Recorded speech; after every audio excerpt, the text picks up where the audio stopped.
Welcome to Comandolin. Today, talking about something a little different. Talking about playing the mandolin live. And my top 10 tips, if you will, to keep in mind when playing a mandolin in public. Now, when I say live, I mean this could be one person, you're trying to impress a date, or a group of friends at the campfire, all the way up to a big club full of people. I mean, anytime you're playing to anyone, any number of people, there's kind of 10 basic rules that you should keep in mind here to make things go real smooth. Hey, but before we get started, be sure to subscribe down below. Comandolin if you haven't already. Doing a lot of lessons and tutorials, sometimes reviews, sometimes just talking about mandolin playing, like today.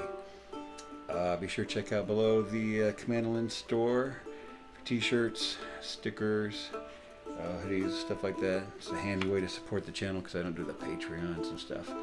And of course I put the PayPal thing down below. If you're checking out the channel, getting something from the channel, could kick it $1 or $2, hey, that'd be great. But enough of the commercial. Let's check out here top 10 tips. It's hard to say fast. Top 10 tips for playing the mandolin live, or any instrument really. All right, let's check them out. All right, I'm gonna crack a Ham's beer right out of St. Paul, Minnesota, across the river there.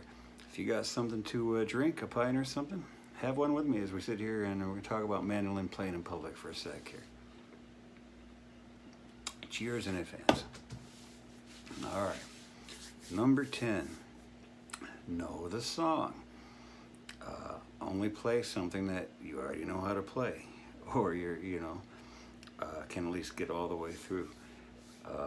Dawn loves to tell me about, when she was dating, and she would have, an endless parade of suitors who would try to impress her with their guitar playing, and she said it always wound up being Blackbird for some reason. And don't do this. Oop, wait.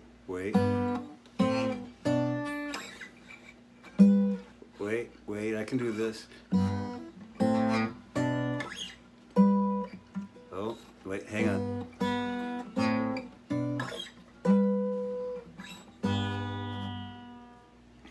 See, I don't do that. You're better off with Twinkle, Twinkle, Little Star, or Marietta, Little Lamb, or something. It's anything that you can play through and get through. Don't be the guy who just stops and starts and says wait and wait all the time. But yeah, so tip number 1, play something you can play. All right, number 9, don't apologize in advance for mistakes you haven't even made yet. By which I mean, don't announce before the song, oh, this is a new song that I'll probably screw up, or I've just learned this one, so I'm probably not going to do it right. Or, don't preference your song or your stuff with, an apology already. Just let that go by the wayside. Don't apologize in advance. All right, tip number 8. It was along those same lines, kind of the reverse of what I just said. If you make a mistake, don't acknowledge it. Don't talk about it. At the end of the thing, don't say, well, I sure screwed that up. Or certainly, if you're in a band, definitely don't reference someone else's mistake. Oh, I guess our drummer wasn't ready here. Just let them go. Yeah, don't reference a mistake. No one's going to know you made a mistake short of falling off the stage or, spontaneously combusting or something. No one's going to know. Don't reference the mistakes. Just let them go. That's what everyone else is going to do. All right, number 7. Watch your tempos. Going to be nervous on almost any level of this, and it's tempting. That nervousness can push you, can get you blazing away there, and you want to make sure, keep yourself under control, breathe.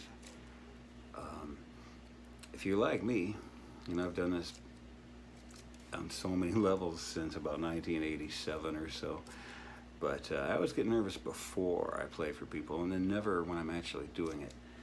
But when it's actually happening, you just make yourself breathe, under control, and don't let your tempos get away from you, because that's the first thing you're going to have to watch is keep that under control. All right, number 5, don't noodle in between songs. And kind of along the same lines, don't kind of don't practice the song that's coming up or that you're about to do. You should, if you don't have it by now, you shouldn't be doing it. But yeah, nothing drives people more nuts than just random in between the songs, licks, notes, whatever. Because the audience isn't gonna, they're not gonna care that you're working on your cool blues lick or one. It's just gonna sound like distracting noise between the songs. So yeah, don't noodle, don't practice the song that's coming up. The time for practicing, by the time you've got eyeballs on you, the time for practicing, the thing is over. So just every note you play, once people are listening, should have a purpose. And so yeah, don't noodle, don't practice. All right, number 5, don't stop. This one's pretty self-explanatory, I guess. The show must go on. No matter what happens, don't stop. I've had it happen to me on stage before where I've had people stop the song. Oh, I thought we were playing something else. I just come out of my skin. Nothing ruins everything more than stopping the song. And of course, again, we're talking various levels here. If you're by yourself and you're playing for a couple of your friends or something, maybe it's not quite as big a deal. But if you're playing in public, especially if you're in any sort of group situation, any sort of a jam, any sort of bands, whatever, don't stop short of something on stage bursting into flames or something of that nature. But musically, once you start, you're on that ride to the finish line. And that's kind of the adventure of the thing. But yeah, don't stop. Number 5. All right, number 4. Keep the time between the songs as short as you can.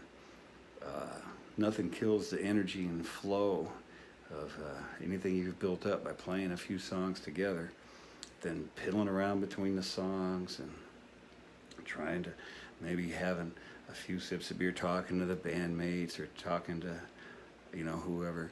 Once you get going, once you finish that song, as fast as you can, if you have people's attention, you got to work to keep their attention. So keep that time short between songs and just keep them coming. All right, number 3. Number 3 is a biggie here. It's a 2-parter, and they're both really important. Part 1, be in tune. Part number 2, don't let anybody hear you tune. Do whatever you can. And of course, tuning is easier said than done with these things. We all know this, right? But, if you're in a live public situation, to turn your amp off, silence your self somehow. Don't let people hear you tune.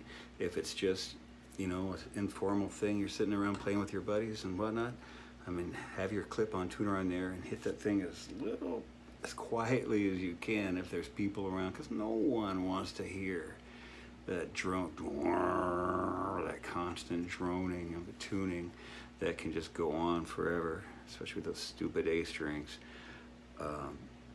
But you have to be in tune or none of the rest of this matters.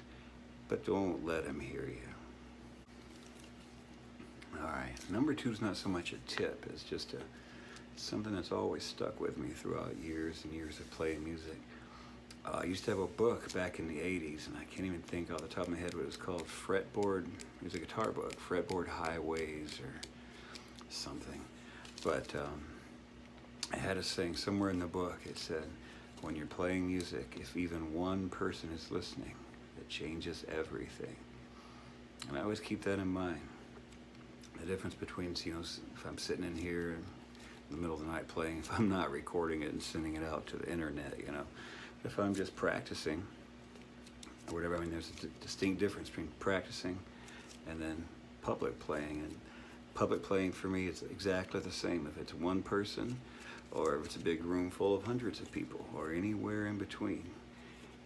It's exactly the same. But if even one person is listening, it makes all the difference. All right, and my number 1 tip to keep in mind while playing live is just to enjoy the moment. Enjoy playing music and having people enjoy the music that you're playing. So many little, cool scenes will take place in front of you with the music you're playing, with what you're seeing. Whether it's just, could be as simple as just your friends around the campfire, just kind of nodding along, and the atmosphere your song would create at the campfire, or hell, if you're playing at a club, the scene of, one time we played in the rain. It was so easy to get depressed because it was raining so hard. But people start dancing in the rain, and you're playing, and all of a sudden it becomes one of our favorite gigs because, oh man, the rain dancing gig. But just enjoy what's happening. There's no real stress in any of this. We're not. I'm not showcasing for Atlantic Records or anything. I don't have a musical career hinging on my next live performance, which is tomorrow. I'm playing at some street fair, street dance, block party kind of thing. Not even quite sure, but there's no pressure.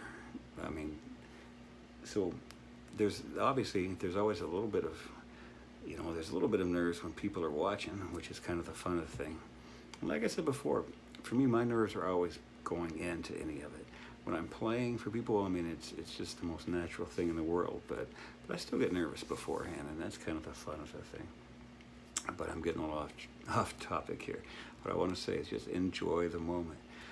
There's no stress. Don't worry about anything. Just enjoy what's happening. For me, it's kind of odd because I'm kind of a introverted, shy person by nature, which is odd that I have YouTube channels and stuff. But getting up and playing in public and stuff, in one way there's a feeling of, God, it seems, am I just showing off? Like, ooh, look what I can do, aren't I cool? But then I remind myself that just all art forms, you have a giving and a receiving. If you write a book, you want somebody to read the thing. If you paint a picture, you want somebody to look at it. If you're a chef and you cook something, you want somebody to eat the thing. So I figure if I'm a musician, and sometimes it's fun to play and have, other people here. And so I've gotten around that pretty well over the years. But yeah, just enjoy what's happening because it's just great to be able to play. And yeah, just let it happen. All right, that about does it for today. Just a few thoughts about playing a mandolin live in public, whether it's on a street corner, a beach, a campfire, a bar, or a big club full of people. There's just certain mental things that it's always the same. But hey, I appreciate everybody tuning in, stopping by, maybe having a beer with me. Cheers to all of you, and we'll see you next time.